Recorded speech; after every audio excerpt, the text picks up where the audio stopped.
केंद्रीय मंत्रिमंडल के मेरे सहयोगी श्रीमती निर्मला सीतारमण जी, श्री राव इंद्रजीत सिंह, पंकज चौधरी जी, श्री भागत कृष्णराव कराड जी, अन्य सभी महानुभाव, देवी और सज्जनों, बीते वर्षों में मिनिस्ट्री ऑफ फाइनेंस और मिनिस्ट्री ऑफ कॉरपोरेट अफेयर्स उन्होंने अपने कार्य के द्वारा सही समय पर सही निर्णयों के द्वारा अपनी एक लीगेसी बनाई है, एक बेहतरीन सफर तय किया है। आप सभी इस विरासत का हिस्सा हैं। देश के सामान्य जन के जीवन को आसान बनाना हो या फिर देश की अर्थव्यवस्था को सशक्त करना हो, बीते 75 वर्षों में अनेक साथियों ने बहुत बड़ा कंट्रीब्यूशन किया है। ये आइकॉनिक वीक ऐसे हर साथी को, अतीत के ऐसे हर प्रयास को जीवंत करने का अवसर है। आजादी के अमृत काल में हम अपने इस अतीत से प्रेरित होकर अपने प्रयासों को और बेहतर कर सकें, ये इस दिशा में बहुत अच्छा कदम है। आज यहां रुपये की गौरवशाली यात्रा को भी दिखाया गया। इस सफर से परिचित कराने वाली डिजिटल प्रदर्शनी भी शुरू हुई और आजादी के अमृत महोत्सव के लिए समर्पित नए सिक्के भी जारी किए गए। ये नए सिक्के देश के लोगों को निरंतर अमृत काल के लक्ष्य याद दिलाएंगे, उन्हें राष्ट्र के विकास में योगदान के लिए प्रेरित करेंगे। अगले एक हफ्ते में अनेक कार्यक्रम आपके विभाग के द्वारा होने वाले हैं। इस अमृत कार्य से जुड़े सभी विभागों को, आपकी हर छोटी मोटी इकाई को मैं बहुत बहुत शुभकामनाएं देता हूं। साथियों, आजादी का यह अमृत महोत्सव सिर्फ 75 वर्षों का उत्सव मात्र नहीं है, बल्कि आजादी के हमारे नायक नायिकाओं ने आजाद भारत के लिए जो सपने देखे थे, उन सपनों को सेलिब्रेट करना, उन सपनों को परिपूर्ण करना, उन सपनों में एक नया सामर्थ्य भरना और नए संकल्प लेकर के आगे बढ़ने का यह पल है। आजादी के लंबे संघर्ष में जिसने भी हिस्सा लिया, उसने इस आंदोलन में एक अलग डायमेंशन को जोड़ा, उसकी ऊर्जा बढ़ाई। किसी ने सत्याग्रह का रास्ता अपनाया, किसी ने अस्त्र शस्त्र का रास्ता चुना, किसी ने आस्था और अध्यात्म का रास्ता चुना, तो किसी ने इंटेलेक्चुअली आजादी की अलग को जगाने में अपनी कलम की ताकत का उपयोग किया। किसी ने कोर्ट कचहरी में मुकदमे लड़ करके देश की आजादी में एक नई ताकत भरने का प्रयास किया। इसलिए आज जब हम आजादी के 75 वर्ष का पर्व मना रहे हैं, तो प्रत्येक देशवासी का कर्तव्य है कि वो अपने अपने स्तर पर अपना कोई विशिष्ट योगदान राष्ट्र के विकास में जरूर जोड़े। आप देखिए, अगर हम राष्ट्र के तौर पर देखें तो भारत ने बीते 8 वर्षों अलग अलग आयामों पर नित्य नूतन कदम उठाए हैं, नवीन काम करने का प्रयास किया है। इस दौरान देश में जो जनभागीदारी बढ़ी, उन्होंने देश के विकास को गति दी है। देश के गरीब से गरीब नागरिक को सशक्त किया है। स्वच्छ भारत अभियान ने गरीब को सम्मान से जीने का अवसर दिया। पक्के घर, बिजली, गैस, पानी, मुफ्त इलाज जैसी सुविधाओं ने हमारे गरीब की गरिमा बढ़ाई, हमारे नागरिकों के आत्मविश्वास में एक नई ऊर्जा भर दी और साथ साथ सुविधा भी बढ़ाई। कोरोना काल में मुफ्त राशन की योजना ने 80 करोड़ से अधिक देशवासियों को भूख की आशंका से मुक्ति दिलाई। देश के आधे से अधिक आबादी जो देश के विकास के विमर्श से, फॉर्मल सिस्टम से वंचित थी, एक्सक्लूडेड थी, उसका इंक्लूजन हमने मिशन मोड पर किया। फाइनेंशियल इंक्लूजन का इतना बड़ा काम इतने कम समय में दुनिया में कहीं नहीं हुआ है।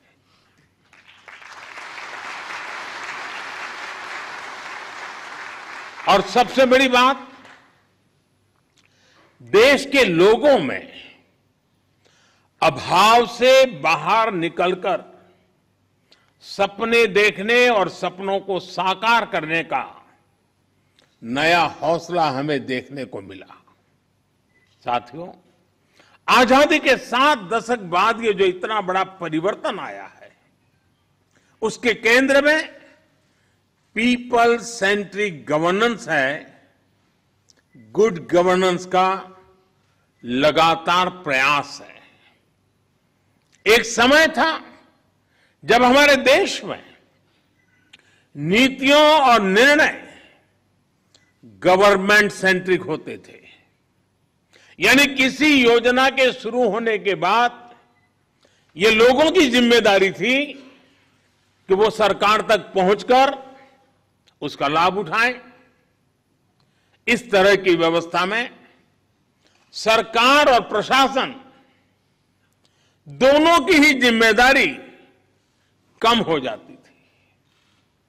अब जैसे किसी गरीब छात्र को पढ़ाई के लिए आर्थिक मदद की जरूरत होती थी, तो पहले वो अपने परिवार, अपने रिश्तेदारों या फिर दोस्तों से मदद लेने के लिए मजबूर था। इसी काम के लिए सरकार की जो भी योजनाएं थी, उसमें इतनी ज्यादा प्रक्रियाएं होती थी कि वो उस मदद को पाने के लिए आगे ही नहीं बढ़ता था। उस प्रक्रिया में ही थकान महसूस करने लग जाता था।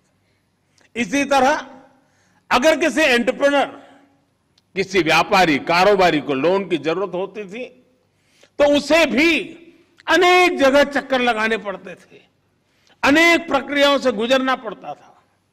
अक्सर ये भी होता था कि अधूरी जानकारी की वजह से वो मंत्रालय की वेबसाइट तक भी नहीं पहुंच पाता था। ऐसी मुश्किलों का नतीजा ये होता था कि छात्र हो या व्यापारी अपने सपने बीच में ही छोड़ देता था, उन्हें पूरा करने के लिए कदम ही नहीं उठाता था।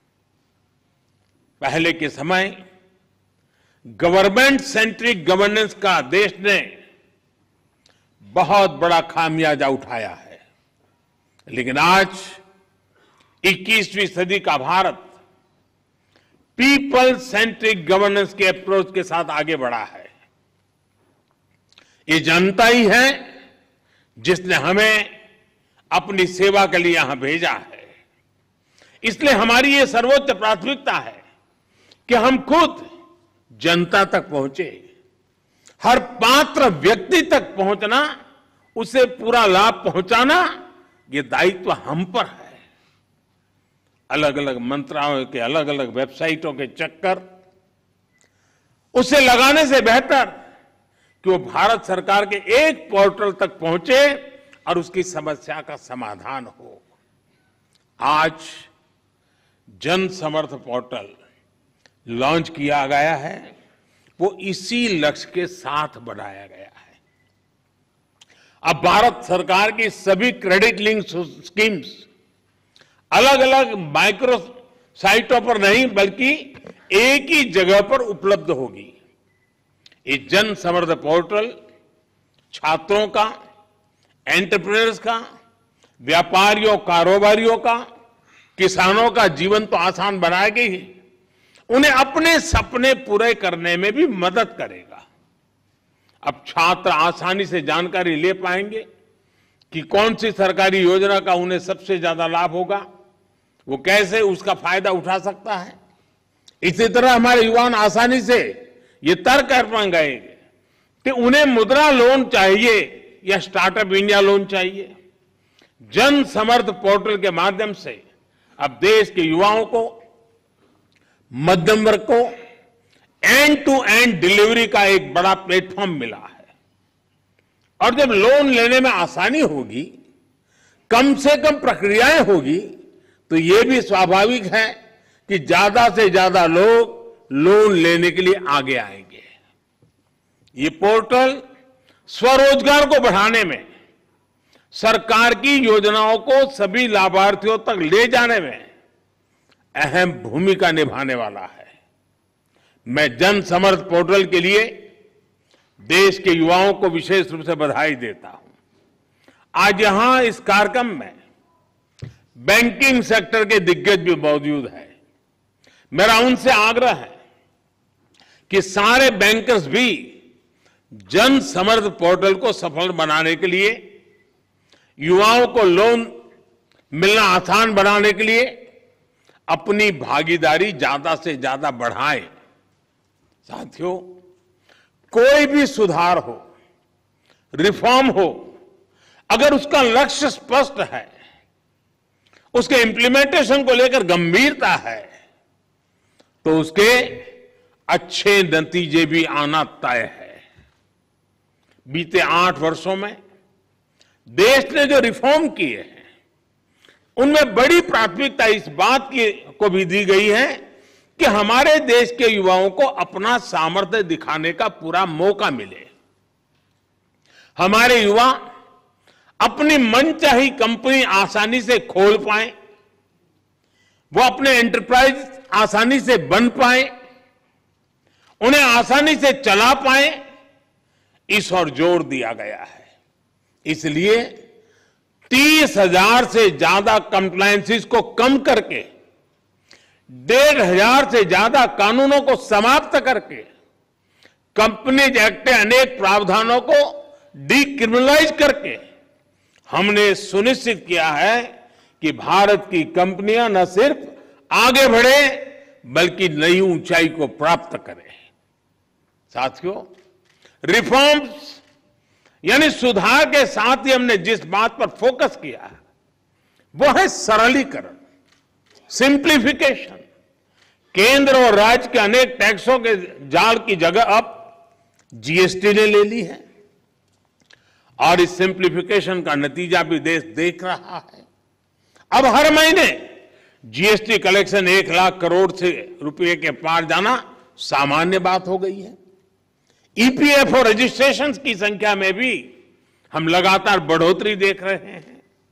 सुधार, सरलीकरण से आगे बढ़कर अब हम सुगम व्यवस्था का निर्माण कर रहे हैं। जेम पोर्टल की वजह से एंटरप्रेन्योर्स और एंटरप्राइज के लिए सरकार के अपना प्रोडक्ट बेचना बहुत आसान हो गया है। इसमें भी खरीद का आंकड़ा 1 लाख करोड़ को पार कर रहा है। आज देश में निवेश करने के लिए कहां कहां संभावनाएं हैं, वो जानकारी इन्वेस्ट इंडिया पोर्टल के माध्यम से आसानी से उपलब्ध है। आज अनेक तरह की क्लियरेंसेस के लिए सिंगल विंडो क्लियरेंस पोर्टल है। इसी कड़ी में ये जनसंपर्क पोर्टल भी देश के युवाओं, देश के स्टार्टअप्स को बहुत मदद करने वाला है। आज हम सुधार, सरलीकरण, सुगमता की शक्ति के साथ आगे बढ़ते हैं तो सुविधाओं का नया स्तर प्राप्त होता है।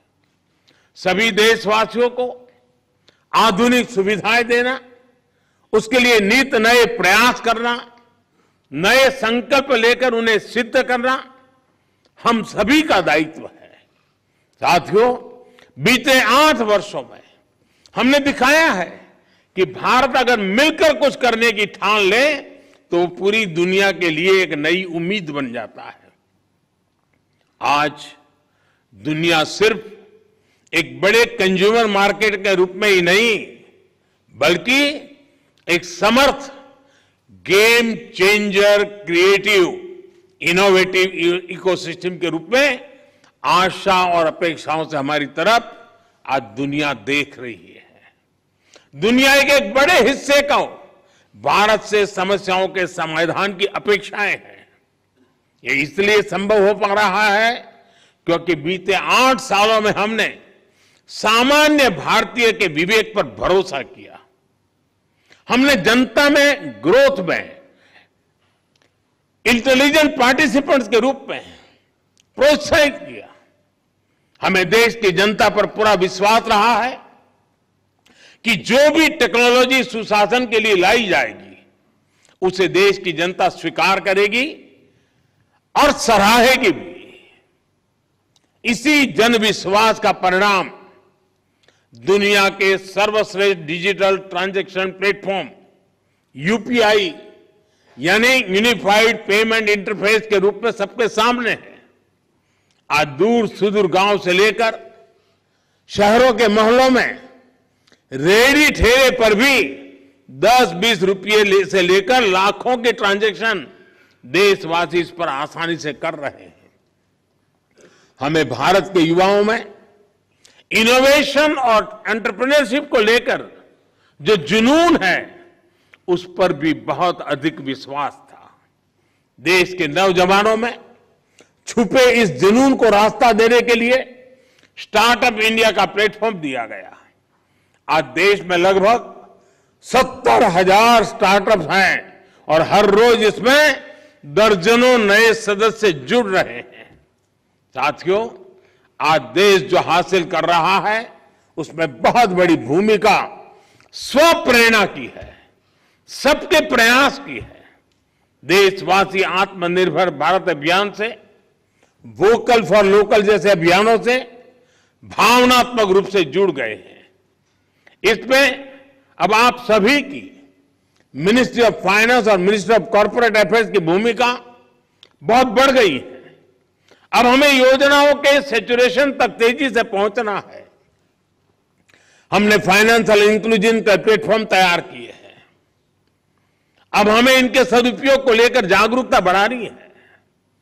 जो फाइनेंशियल सॉल्यूशन भारत के लिए तैयार किए हैं वो अब दुनिया के दूसरे देशों के नागरिकों को भी समाधान दे, इसके लिए भी प्रयास होना चाहिए। हमारे बैंक, हमारी करेंसी, इंटरनेशनल सप्लाई चेन का, इंटरनेशनल ट्रेड का व्यापक हिस्सा कैसे बने, इस पर भी फोकस जरूरी है।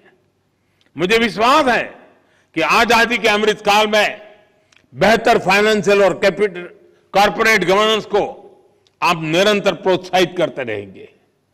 आज इस समारोह के लिए और 75 स्थान पर जो भी साथी बैठे हैं उन सबको अनेक अनेक शुभकामनाएं देते हुए मैं मेरी वाणी को विराम देता हूं। बहुत बहुत धन्यवाद।